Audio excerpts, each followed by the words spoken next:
What is going on, guys? If you haven't already done this, or you are stuck somewhere and you are stuck in either neutral, four-wheel drive low, or four-wheel drive high, this is something that you are going to need to do for either your Jeep Cherokee or your Jeep TJ because they're the same transfer case and everything.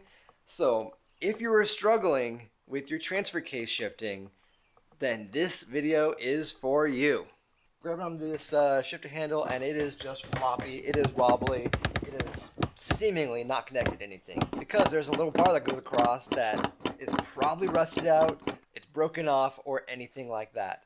And as you can see here, this one is completely broken off. So this is definitely a must-do thing, and I'm hoping that you're doing this in your garage right now and you're not on the side of the trail. The first time we had issues with this, we were out in the middle of the Moses Lake sand dunes and it was whipping around 50 miles an hour. Sand was getting absolutely everywhere as we were trying to figure this out. We're also going to install this whole new switch, whole new fix, whole new everything, and it's going to make it feel a lot better and engage properly. Looking at the instructions, it looks like it's pretty straightforward.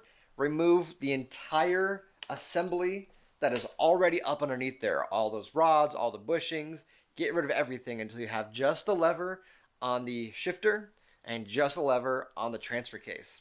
I'm going to make AJ do it today so I can film it for you guys so you guys see what exactly we're doing and how easy it is.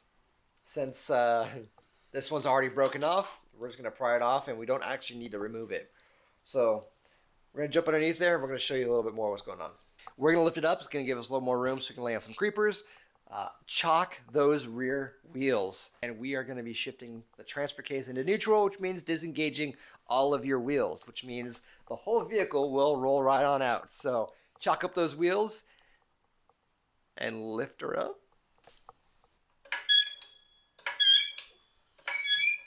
Safety first, lifted it up and put some jack stands underneath the axles. Okay, crawling up underneath here, you have your transfer case right here. So all the stock linkages that you have up here, all of this is going to be coming off. So you're going to start prying and pulling and removing everything up and off this thing. Now some of these bushings are pretty tight up and in here. So Mustang, might be easy to grab something like a Sawzall that you can get up there. And if you cut one side off, not the tip side, but the shaft side, then you can actually just pop it out the other way. So we're not going to be reusing any of these parts. We will reuse a couple of the bolts, but not any bushings or anything like that. So we're going to use this guy and cut that out.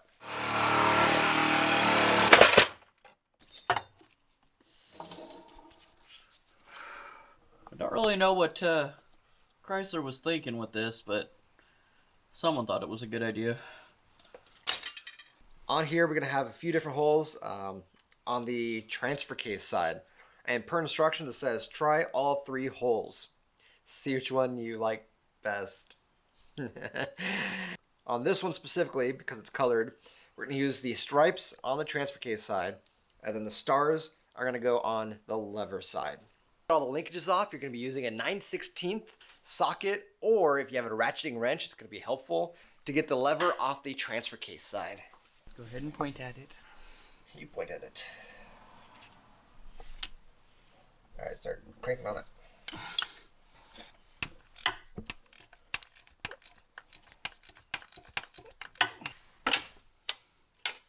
You are going to want to keep the hardware you're pulling off so you can bolt it right back onto that transfer case side. So now we're going to grab that and we're going to start putting everything back together. You want to thread everything, but do not tighten them up until you get everything all done. On the transfer case side, you are going to want to orient the arm at about a 1 o'clock position. And it is keyed, so when you put it on there, it'll tighten down at that 1 o'clock and it'll sit in there very nicely. On the lever side, you're going to have the 2 retaining kind of like, I don't know, bent in parts. They're going to sit on the actual arm itself and it's going to snug up against that. Once you have those 2 brackets fully seated, go ahead and tighten them on down.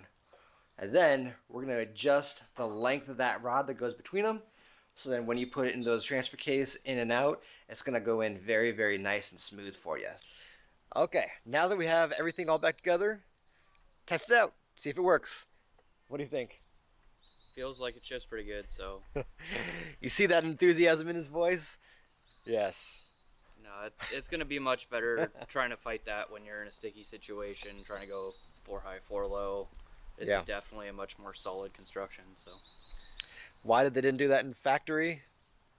Definitely something you should do. If you haven't already done it, do it like right away. Because as you saw, the old linkages, they were on there, just they broke apart. Over the years, they wear down and they're bad. So $100, but it's that peace of mind that when you shift it into four-wheel drive, you are shifting into four-wheel drive. If you haven't already, please hit the like button, hit that subscribe button, and we're going to see you guys next time.